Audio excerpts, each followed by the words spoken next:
So in this video, we're going to look at some questions involving the word though. And while this is in some ways a follow-up to an earlier video on questions involving however, and then another video involving questions with the word rather, there is an extra twist that we encounter with the word though. And that is that it can be used in two different parts of speech. On the one hand, it can be used as a conjunctive adverb, and that is the part of speech that however belongs to, along with these other words, and also rather, and pretty much everything that you're going to see on the transition word questions. So though can sometimes be used as a conjunctive adverb, but it can also be used as a subordinating conjunction. So it can be used in the same part of speech as words like while, unless, until, because, so on and so forth. And so why does this matter, you ask?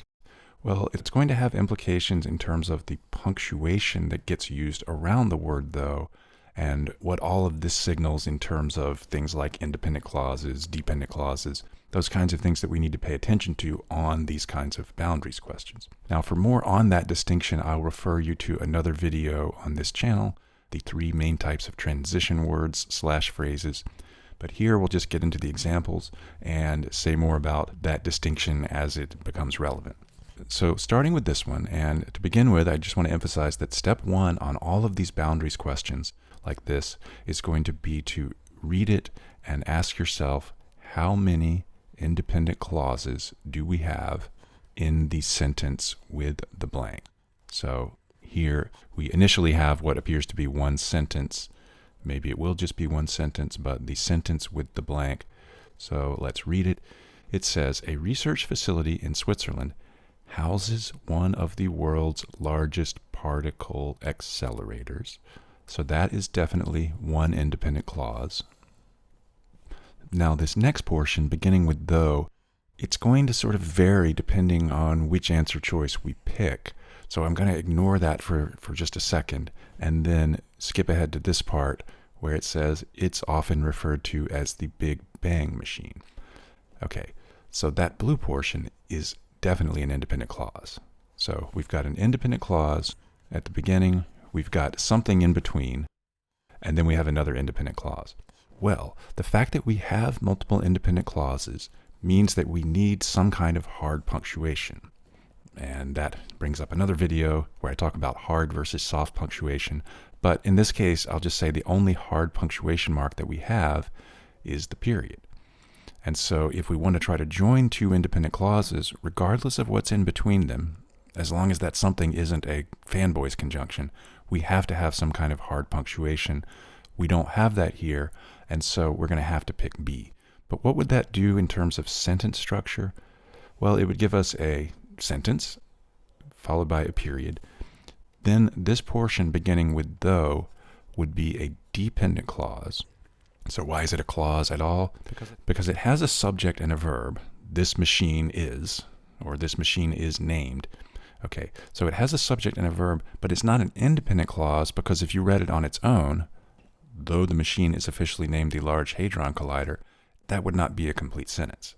So a clause that couldn't stand on its own as a complete sentence is a dependent clause. And so this is certainly an acceptable way to punctuate things. But A would give us an independent clause followed by a comma, a dependent clause, and another independent clause. That doesn't work. C is totally missing punctuation. And then D would actually be turning this word though into one of these kind of words. So I would say that in all of the others, it's functioning as a subordinating conjunction. In D, it would be functioning as a conjunctive adverb. But since we have multiple independent clauses, again, we need some kind of hard punctuation, so D is not going to work here.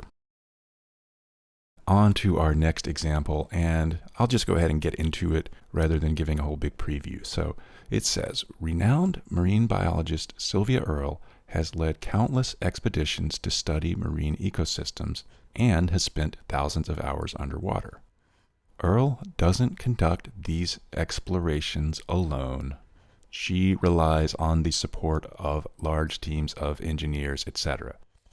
Okay, so again, we want to begin by asking that same old question, how many independent clauses in the sentence with the blank? So we have 2. we have two. Earl doesn't conduct these explorations alone. She relies on the support of large teams of engineers, etc. So because we have two independent clauses, again, we need some kind of hard punctuation, whether that would be the colon, the semicolon, period, etc. D doesn't have any punctuation. C only has commas. So we're left with A versus B. Now here we have to ask a second question, and that is going to be, where is the contrast? And I say contrast because though is a contrast word. The question is the contrast between the red part and the blue part, or is it perhaps between what I'll call the yellow part and the red part? Okay, so let's read it again. So she has led these expeditions and has spent thousands of hours underwater, but she doesn't conduct these explorations alone. Okay, and so the fact that the contrast is between the yellow part and the red part means that we want our contrast word to be left of our hard punctuation mark. So this could have been a semicolon, it could have been a period. The main thing, though, is that our word though is to the left of our hard punctuation mark.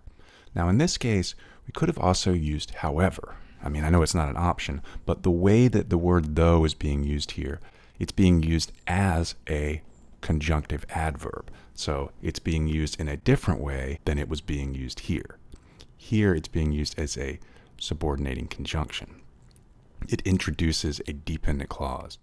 In this case, it's connecting two different independent clauses, just like however would connect two independent clauses if it were in that same slot.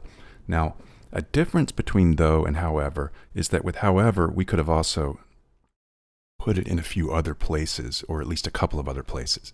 Like if it had said, however, she doesn't conduct these explorations alone, period, semicolon, colon, whatever. She also relies on these other people.